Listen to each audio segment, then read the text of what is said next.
25장 5절에서 19절까지 말씀입니다. 어떤 사람들이 성전을 가리켜 그 아름다운 돌과 허물로 꾸민 것을 말하매 예수께서 이르시되 너희 보는 이것들이 날이 이르면 돌 하나도 돌 위에 남지 않고 다 무너뜨려지리라. 그들이 물어 이르되 선생님이여 그러면 어느 때에 이런 일이 있겠사오며 이런 일이 일어나려 할 때에 무슨 징조가 있사오리이까? 이르시되 미혹을 받지 않도록 주의하라. 많은 사람이 내 이름으로 와서 이르되 내가 그라하며 때가 가까이 왔다 하겠으나 그들을 따르지 말라. 난리와 소요의 소문을 들을 때에 두려워하지 말라. 이 일이 먼저 있어야 하되 끝은 곧 되지 아니하리라. 또 이르시되 민족이 민족을 나라가 나라를 대적하여 일어나겠고 곳곳에 큰 지진과 기근과 전염병이 있겠고 또 무서운 일과 하늘로부터 큰 징조들이 있으리라. 이 모든 일 전에 내 이름으로 말미암아 너희에게 손을 대어 박해하며 회당과 옥에 넘겨주며 임금들과 집권자들 앞에 끌려가려니와 이 일이 도리어 너희에게 증거가 되리라. 그러므로 너희는 변명할 것을 미리 궁리하지 않도록 명심하라. 내가 너희의 모든 대적이 능히 대항하거나 변박할 수 없는 고병과 지혜를 너희에게 주리라. 심지어 부모와 형제와 친척과 벗이 너희를 넘겨주어 너희 중에 몇을 죽이게 하겠고 또 너희가 내 이름으로 말미암아 모든 사람에게 미움을 받을 것이나 너희 머리털 하나도 상하지 아니하리라. 너희의 인내로 너희 영혼을 얻으리라. 아멘.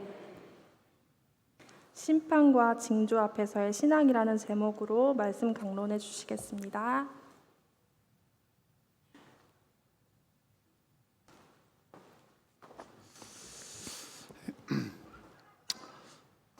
예수님은 예루살렘 그 성전을 자랑하는 제자들에게 말씀하셨습니다. 이 성전이 돌 위에 돌 하나도 남지 않고 무너질 것이다, 이렇게 말씀을 했습니다. 그러자 제자들이 곧이어서 질문을 합니다. 오늘 말씀에 있는 것처럼 그런 때가 언제겠으며 또 어떤 징조가 있겠습니까? 라고 질문을 던질 때 예수님께서 이제 몇 가지 앞으로의 그 징조들 이렇게 말씀을 하십니다. 저는 오늘 말씀을 이제 보면서 5절에서부터 19절을 이렇게 읽었는데 여기서 가장 중요한 그 어떤 단어가 무엇일까? 가장 중요한 여러분 읽으시면서 뭐라고 생각하십니까? 오늘 가장 중요한 것은 여러분 내 이름이라고 하는 것이 오늘 본문에서는 가장 저는 중요한 그런 단어라고 생각을 합니다. 내 이름에 한번 언더라인을 해보시는 것도 좋을 것 같습니다. 내 이름이 어디에 나오냐면 3번 나오거든요. 8절에 많은 사람이 내 이름으로 와서라고 말씀을 하고 12절로 가보시면 12절에도 말씀을 하시죠. 이 모든 일 전에 내 이름으로 말미암아 이렇게 말씀을 하십니다. 17절로 가면 또 너희가 내 이름으로 말미암아라고 말씀을 하십니다. 저는 이 내 이름으로라고 하는 이 말씀이 오늘 본문을 해석하는 데 있어서는 가장 핵심적인 단어고 말씀이라고 생각을 합니다.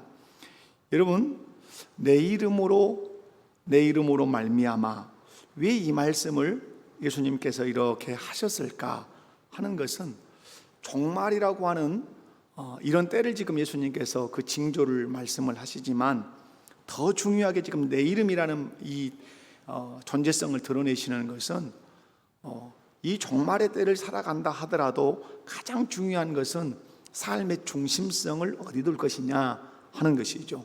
그 삶의 중심성이 뭐라는 거죠?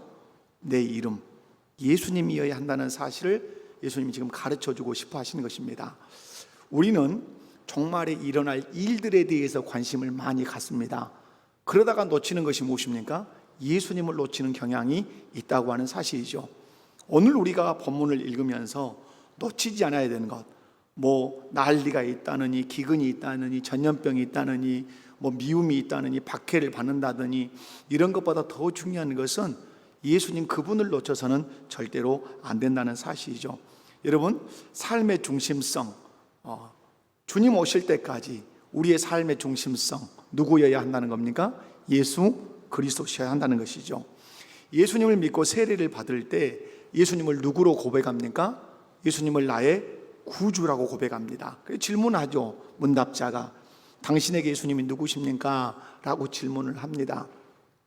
합당한 대답을 해야 세례를 주죠. 교회가 예수님을 나의 구주이십니다. 나를 죄에서 구원하신 구주이십니다. 그 예수님을 믿음으로 내 죄가 사함받았고 내가 영생을 얻어 하나님의 자녀가 되었습니다 라고 신앙을 고백할 때 교회는 그 사람에게 세례를 주어서 교인이 되게 하지요. 여러분, 이 고백을 한 사람이라면 당연히 그 삶의 중심성은 이제 바뀌는 것이죠. 세례 받기 이전과 세례 받고 난 이후에 삶의 중심성은 180도 다른 겁니다. 세례 받기 이전에는 철저하게 자기 중심의 삶을 살았다면 세례 받고 난 이후에는 자기가 신앙의 고백을 한 예수님을 삶의 중심에 놓고 사는 것이죠. 삶의 중심에 모시고 산다는 말은 내 마음 중심의 의자에 예수님이 앉아서 나를 왕으로서 통치하신다는 말씀입니다. 그래서 예수 그리스도를 구주로 믿는 사람들은 예수 그리스도를 붙들고 예수 그리스도를 위해서 사는 것이죠. 지금 예수님께서 종말의 징조를 말씀하시지만 정말 강조하시고 싶은 것은 무엇일까요?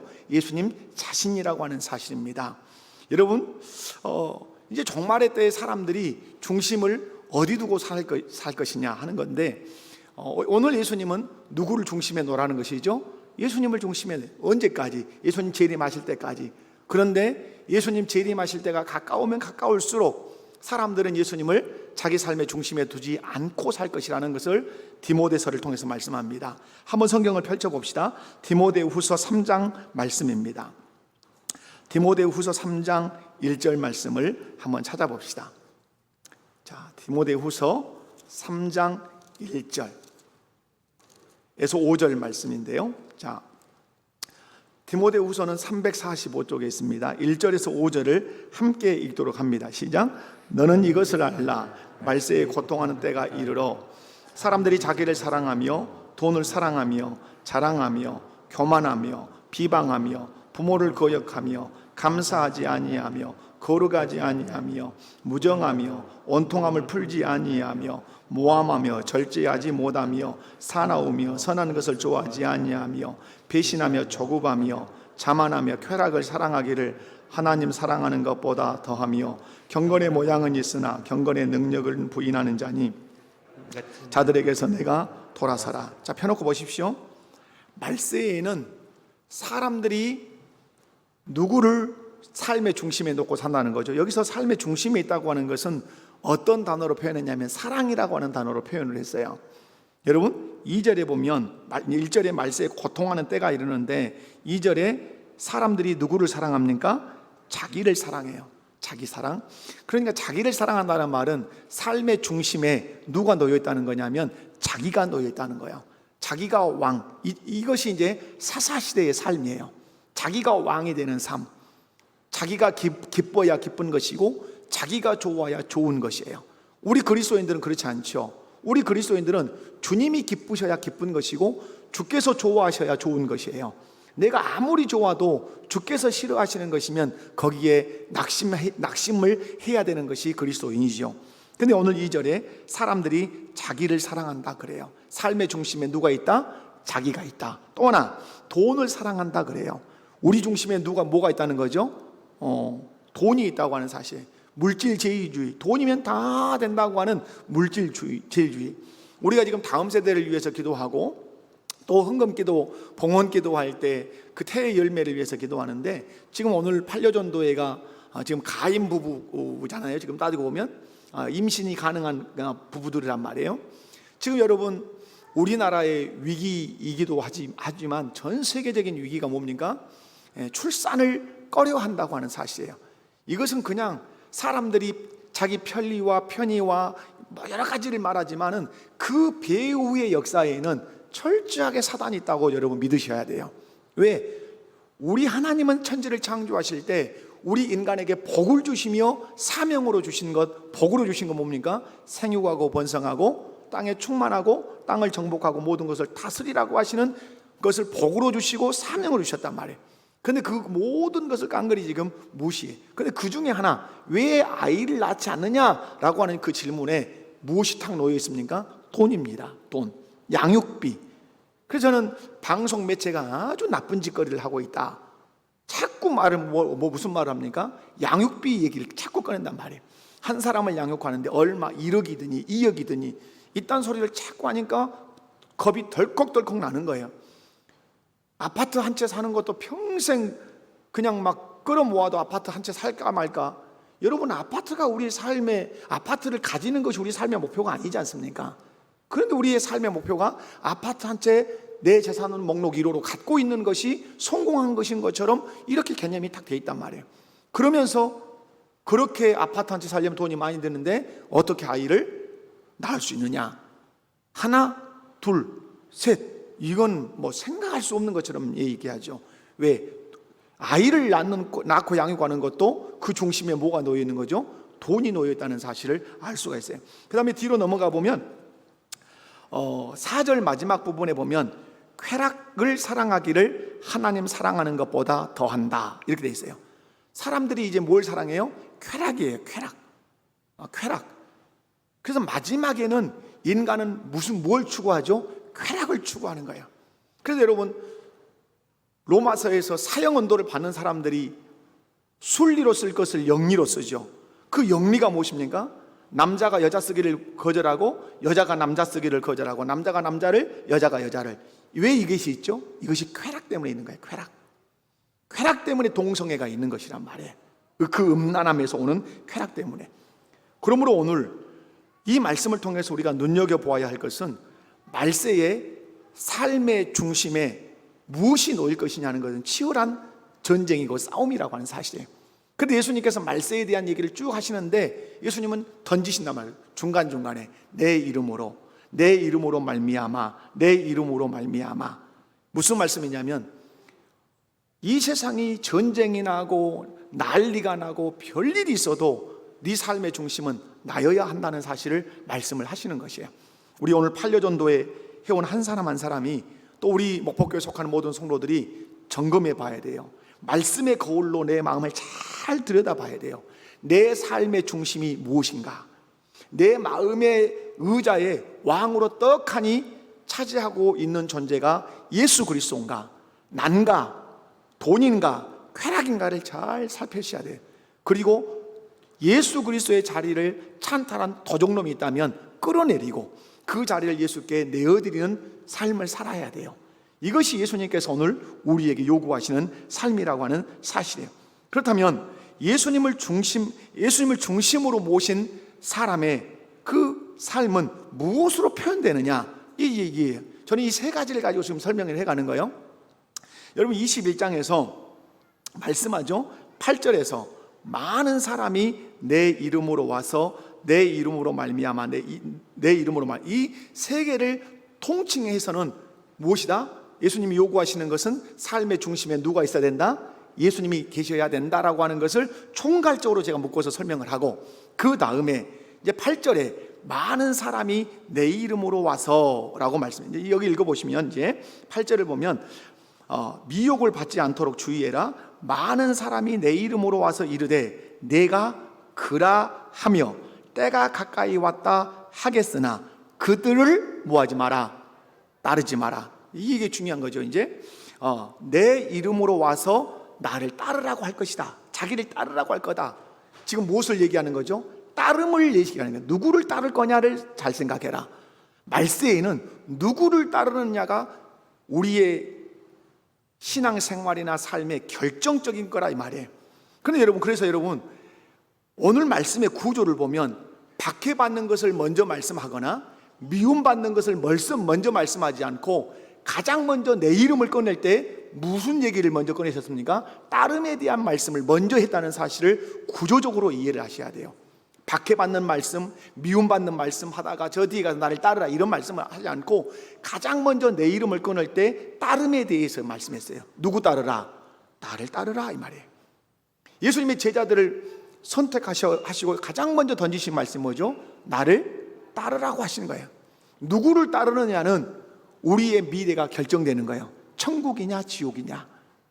그런데 왜 그러면 가짜 예수가 와서, 거짓 예수가 와서 내가 그라, 내가 예수라 이렇게 하면서 나를 따르라 그럴까요? 그만큼 예수님 따르는 것이 중요하기 때문에 그래요. 생사를 가를 만큼, 천국과 지옥을 가를 만큼 중요하기 때문에 적그리스도가 양의 탈을 쓰고 와서 내가 그야, 내가 그리스도야, 내가 예수야, 나를 따라 이렇게 얘기한 거예요. 근데 예수님 말씀하죠. 아니야, 정확하게 네가 따라야 할 자는 나라고 말씀하시는 거예요. 그러므로 말세에서 종말의 때에 가장 중요한 게 뭐냐라고 할 때 누구를 따를 거냐, 누구를 따르셔야 합니까? 예수님을 따르셔야 돼요. 그런데 이 세상에는 예수님을 따르지 못하도록 하는 거짓 그리스도가 많이 올 거라고 하는 사실이죠. 여러분, 예수님을 따르려면, 그러면 여러분이 이 말세에 예수님을 따르려면 어떻게 예수님을 따를 수 있죠? 예수님이 내 앞에 계시지 않잖아요. 그런데 예수님을 따르도록 하기 위해서 이 세상에는 교회를 두셨고 교회 안에 그리스도인들을 두셨죠. 부자와 나사로 비유해서 부자가 말하죠. 우리 형제들 5이 있는데 이 지옥에 오지 않게 해주세요 라고 말하죠. 그때 아브라함이 말하죠. 아니다, 저 사람 살려보내면 지옥에 아무도 안 올 것 같습니다. 아니다, 네 형제들이 살고 있는 곳에는 누가 있다? 모세와 선지자들이 있다. 이들이 누굽니까? 모세와 선지자라고 얘기하면 오늘 우리로 꺼낸다면 목회자도 있고 성도들도 있고 장로님들도 계시고 많이 성도들이 있다. 그들이 세상에 있는 네 형제들을 누구께로 이끌 것이다? 예수께로 이끌 것이다, 이 말이에요. 그러면 오늘 이 세상에 많은 사람들이, 어떤 사람은 예수께로 이끄는 사람이 있고 어떤 사람들은 거짓 그리스도에게 이끄는 사람이 있단 말이에요. 그러면 우리에게 중요한 것이 무엇입니까? 중요한 것은 누가 우리를 그리스도께로 인도하는 사람인가를 분별해내는 것입니다. 그러면 어떻게 분별할 수 있죠? 무엇으로? 그들은 우리를 이끌 때 뭘로 이끌까요? 여러분, 거짓 그리스도에게 인도하는 거짓 선지자, 우리의 구주가 되신 예수님께로 인도하는 참된 목회자와 전도자들, 그들은 무엇을 가지고 사람들을 거짓 그리스도에게나 참된 그리스도에게 인도할까요? 도구가 무엇일까요? 그것은 당연코 말입니다. 누구의 말? 그가 믿는, 그가 따르는 그 신의 말. 거짓 선지자들은 누구의 말을 던질까요? 거짓 그리스도의 말을 던지겠죠. 참된 선지자들은 누구의 말을 던질까요? 예수님의 말씀을 던지겠죠. 그러면 우리는 구분할 수 있는 길은 딱 하나죠. 무엇이 그리스도의 말씀이냐, 무엇이 그리스도의 말씀이냐를 알아야 되는 것이죠. 그래서 예수님께서 요한복음 10장 27절에서 내 양은 내 음성을 들으며 그들을 알며 그들은 나를 따르느니라. 예수님께서 자기 양을 인도하실 때 다른 것으로 인도하시지 않죠. 무엇으로 인도하시죠? 그분의 음성으로 인도하죠. 이 말을 더 직접적으로 말씀을 드리면 그분의 말씀으로 인도하죠. 그러면 그분의 말씀으로 인도한다고 할 때 그 예수님이 직접 나타나셔가지고 사무엘아 이렇게 하시는가요? 그렇지 않단 말이에요. 네 형제가 있는 그곳에는 모세와 선지자들이 있다. 이 말씀이 뭐죠? 그곳에는 나를 믿고 나를 따를 뿐만 아니라 내 말을 증거하는 그런 신자들이, 성도들이 있다. 그들에게 들을지니라 이렇게 말씀한단 말. 그렇다면 거짓 그리스도에게 인도하는 거짓 선지자, 우리 구주 되신 예수님께로 인도하는 참된 선지자들이 있다면 우리에게는 이제 결정적인 것이 필요하죠. 누구의 말이 진짜인가를 구분해내는 그 구분이 필요하죠. 어떻게 구분할 수 있죠? 여러분, 그럼 이걸 양으로 끌고 가면 양들은 어떻게 해서 이 소리가 우리 주인의 소리라는 사실을 어떻게 알죠? 이 양들은 나서부터 계속해서 듣는 것이에요. 들음으로 익숙해진 거예요. 그죠? 들음으로. 여러분, 갓난 아이를 우리가 엄마가 낳아서 젖을 먹이고 양육을 합니다. 그런데 여러분, 이 아이는 뭘로 알아듣죠? 보는 것도 이전에 무엇으로 알아듣죠? 먼저 소리, 청각. 이 소리로 안단 말이에요. 엄마 소리인지 아닌지. 여러분, 우리가 거짓 그리스도의 그 선지자들, 참 그리스도의 우리 그 참된 선지자들이 어떤 말을 던질 때 구분을 해내야 되죠. 그러면 여러분 어떻게 구분한다고요? 양은 언제부터 들었기 시작했다고요? 어렸을 때부터. 뒤에 가보면 제가 이제 디모데후서 말씀도 얘기하는데, 디모데에게 바울이 이렇게 전합니다. 네가 어렸을 때부터 성경을 알았나니. 이게 이제 경건의 훈련과 밀접한 관련이 있어요. 박해받는 그 경건의 훈련과. 그러므로 우리가 거짓 그 선지자들이 전하는 말과 참 선지자들이 전하는 말을 알기 위해서는 자꾸 어떤 말을 들었느냐가 중요한 것이죠. 어떤 말, 누구의 말을 많이 들었어야 되죠? 예수 그리스도의 말씀을 많이 들었어야 되죠. 그래서 저는 늘 강조하는 게 뭐죠? 이 강단에서는 코끼리, 호랑이 담배 피는 이야기, 이정태 목사 군대 얘기, 이런 이야기 할 시간이 있다 없다? 이런 얘기 할 시간이 부족한 거 따지고 보면 누구의 말씀을 해도 부족한데 예수 그리스도의 말씀을 해도 부족한 판국이란 말이에요. 왜? 주님의 말씀을 들려주고 또 들려주어서 어디다 내놔도 누군가가 어떤 말씀을 전하면 그리스도의 말씀이네? 내가 들었던 말씀이 아닌데? 구분해낼 수 있어야 되나?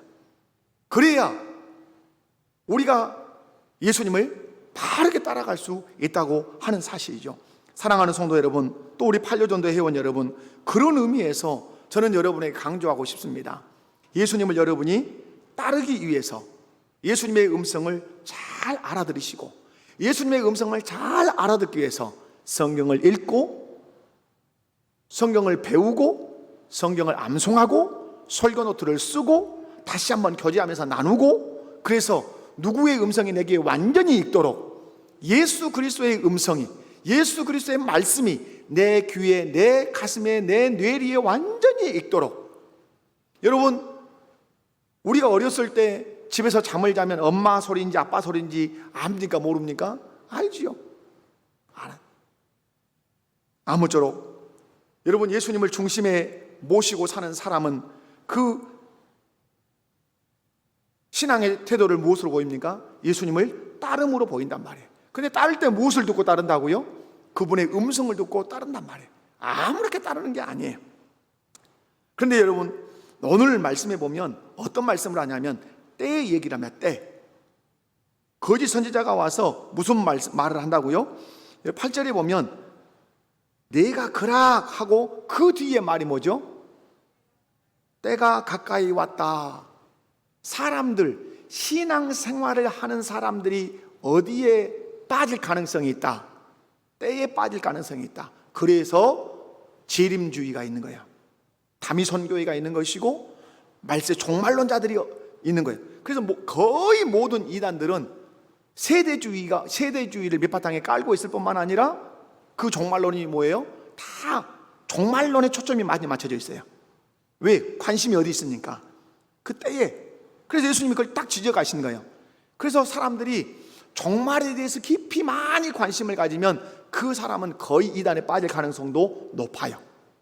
신천지에 빠진 사람들이 성경 중에 어느 성경에 관심이 많았을까요? 요한계시록, 에스겔서, 이런 성경에 관심을 가졌다는 게 잘못됐다는 말은 아니에요. 그러나 그 어떤 성경보다도 과도하게 관심을 가지니까 그것이 홀라당 넘어지는 거야. 때에 대해서 관심을 갖지 말라는 말씀은 아니에요. 그런데 그 어떤 때보다도 이 종말에 대해서 훨씬 관심을 많이 가지면 이제 숫자를 쓰기 시작하고 그 새 일에 대해서 계산을 하기 시작하고 이런 묘한 방식에, 그래서 그런 이단에 넘어가기가 쉬운 것이죠. 사랑하는 성도 여러분, 분명한 사실, 예수님이 여러분의 삶의 중심에 분명히 계셔야 하고 삶의 중심에 예수님이 계신다면 여러분은 예수님을 따르는 사람이 되셔야 돼요. 예수님을 따를 때는 반드시 무엇을 듣고 따라야 된다? 그분의 음성, 그분의 말씀을 밝히 알아듣고 따르셔야 된다. 또 하나 예수님을 그 삶의 중심에 놓고 또 모시고 사는 중요한 행위가 뭡니까? 예수님의 말씀을 삶의 원리로 붙들고 사는 거예요. 여러분, 첫 번째, 내 이름으로 올 것이다 말씀했어요. 그러면서 예수님 뭐라 그랬어요? 내 이름으로 오는 거짓 선지자를 따르지 말고 나를 따라야 된다. 따름을 얘기했어요. 그럼 따름 다음에는 반드시 뭐겠어요? 자, 예수님이 나를 따르라. 그러면 우리가 내가 따라가 예수님을 따라가면 그 다음에 예수님을 따라가는 사람이 보여줘야 되는 것이 뭐예요? 내가 예수님을 따르고 있는 사람이라는 사실을 보여줘야 되겠죠.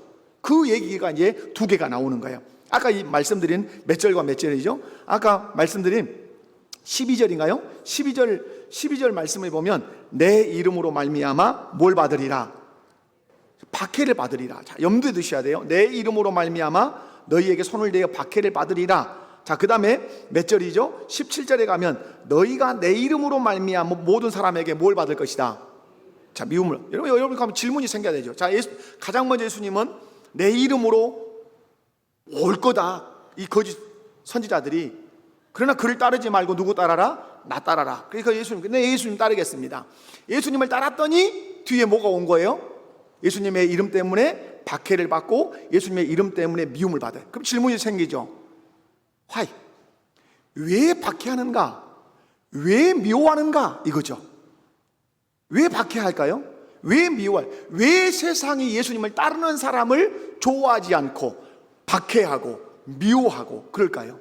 그건 다른 데 있지 않죠. 어디에 있을까요? 삶의 원리에 동의를 하지 않기 때문에 그래요. 삶의 원리가 다르기 때문에. 여러분, 세상 사람들이 예수 믿는 자들을 다 박해하는 건 아니에요. 그래서 우리는 예수 믿으면 다 박해받을 거라고 생각하죠? 그렇지 않아요. 어떤 사람이 박해를 받을까요?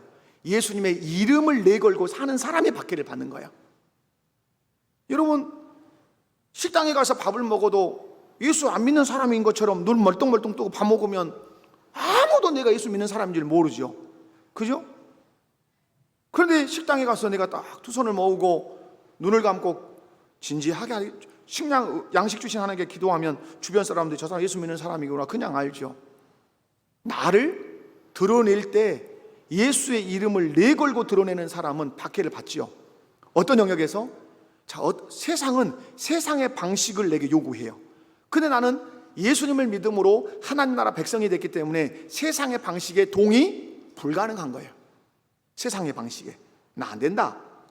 그러면 세상이 나를 어떻게 해요? 미워하죠. 당연히. 너만 예수 믿냐?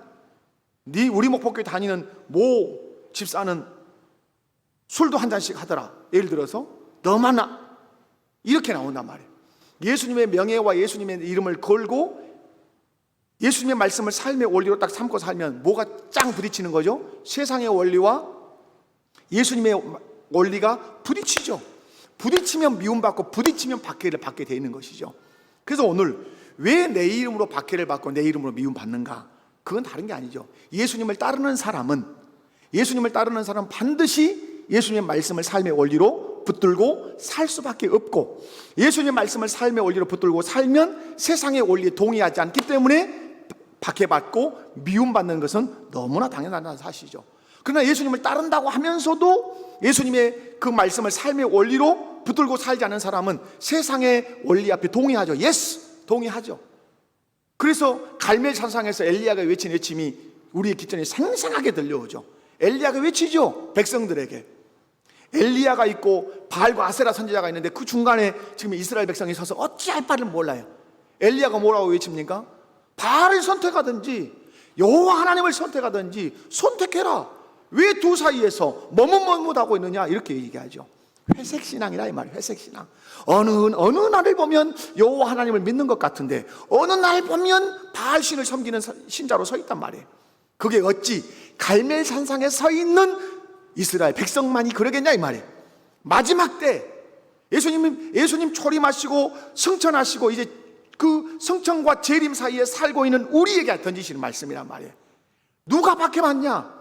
예수님을 따르되 예수님의 말씀을 삶의 원리로 붙들고 사는 그 사람이 세상으로부터 박해를 받고 세상으로부터 믿음을 받을 거다. 왜 박해받고 왜 미움받냐? 원리의 충돌이기 때문에 그렇다. 세상의 원리 앞에 동의할 수 없어. 나는 세상의 원리 앞에 나는 무릎을 꿇을 수 없어. 천만금이 온다 할지라도 내가 따르는 주께서 그것을 동의하지 말라고 하셨어. 그것에 무릎 꿇지 말라고 하셨어. 그 원리를 따르지 말라고 하셨어. 그러므로 난 따를 수 없어. 그러니까 왕따 당하는 것이죠. 그러니까 박해당하는 것이죠. 그러니까 미움을 당하는 것이죠. 여러분, 디모데후서 3장을 한번 펴보겠습니다. 디모데후서 3장 12절에서 17절 찾아보시기 바랍니다.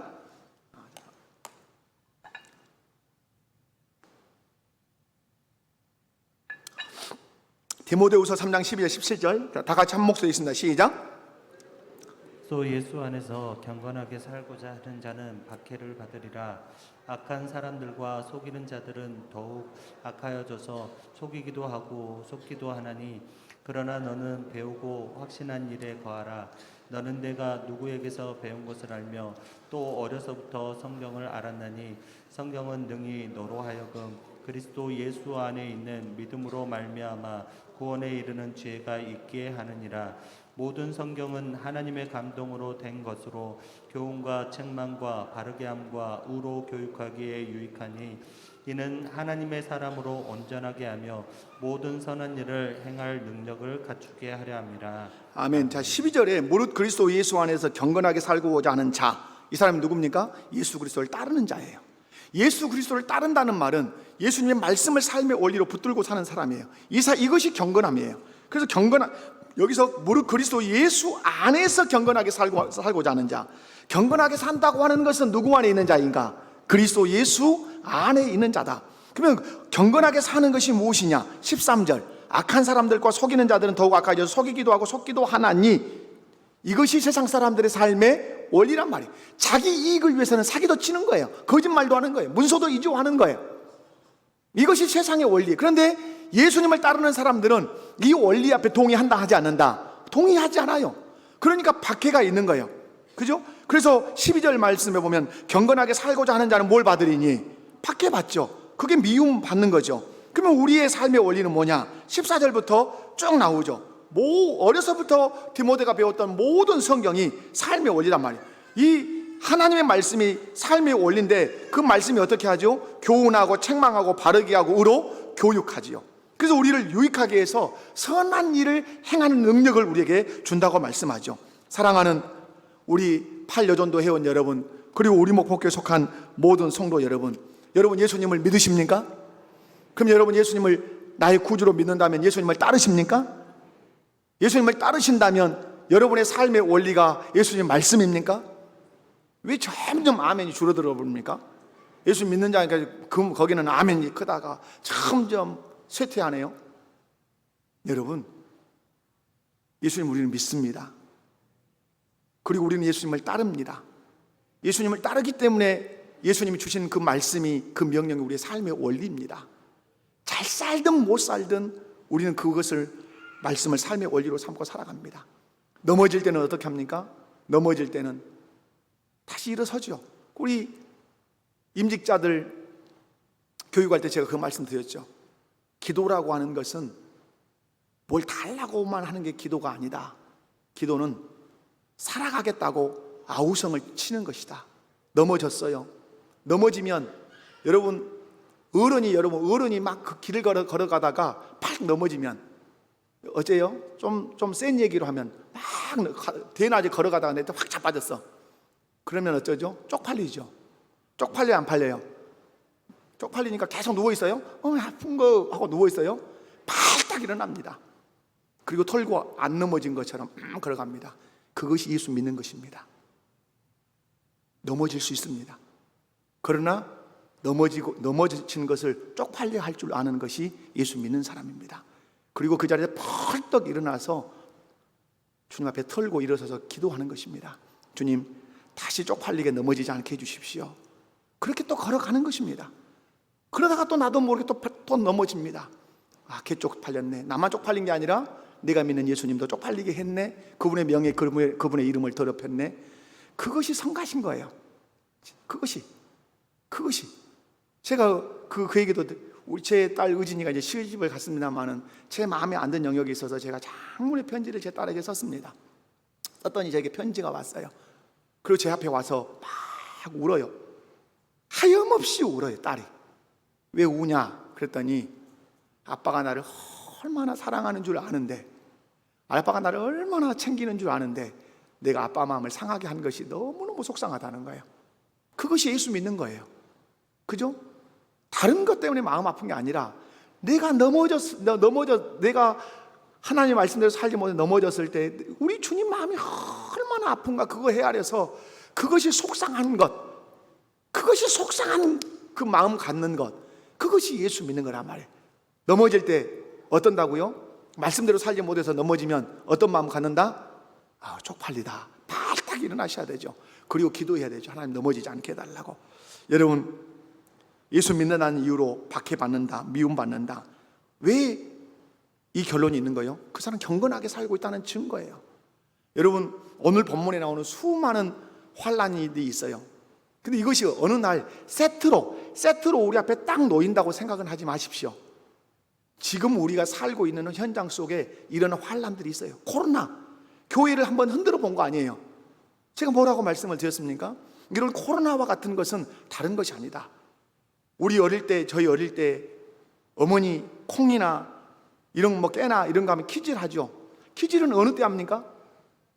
바람이 좋을 때 하는 거예요. 바람이 좋을 때 키질 하면 무엇이 날아갑니까? 잘못된 쭉정이 같은 게 다 날아가고 알곡은 어디로 오죠? 키질하는 사람 앞으로 다 모여요. 코로나, 하나님이 키질이라고 저는 분명히 믿어요. 참신자와 알곡신자와 가라지 신자를 하나님이 걸르시는 거야. 여러분 많을까요? 적을까요? 여러분 점점 알곡은 적게 모여지게 돼 있어요. 여러분은 코로나라고 하는 이 상황이 오늘 종말에 나타나는 하나의 환란이라고 보셔도 조금도 부족함이 없어요. 이러한 때에 여러분 경건하게 사셔야 돼요. 경건하게 산다고 하는 것은 예수님을 따르고 그분의 말씀을 삶의 원리로 삼고 살면 반드시 박해가 와요. 박해를 받는다, 내가 예수 믿는다는 이유로 미움을 받는다, 여러분은 경건하게 살고 있는 분이에요. 그것에 자부심을 가지셔야 돼요.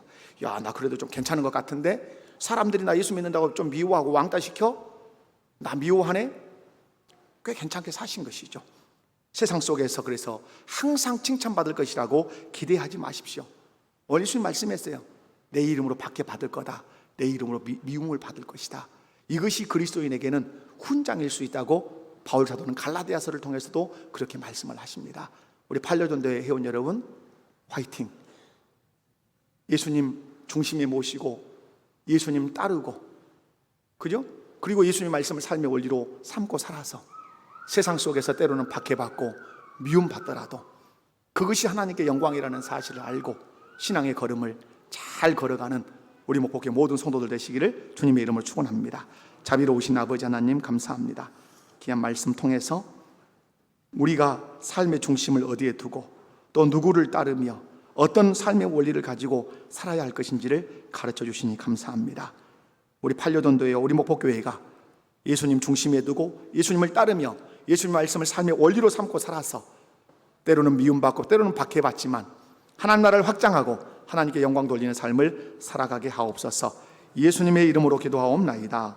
아멘.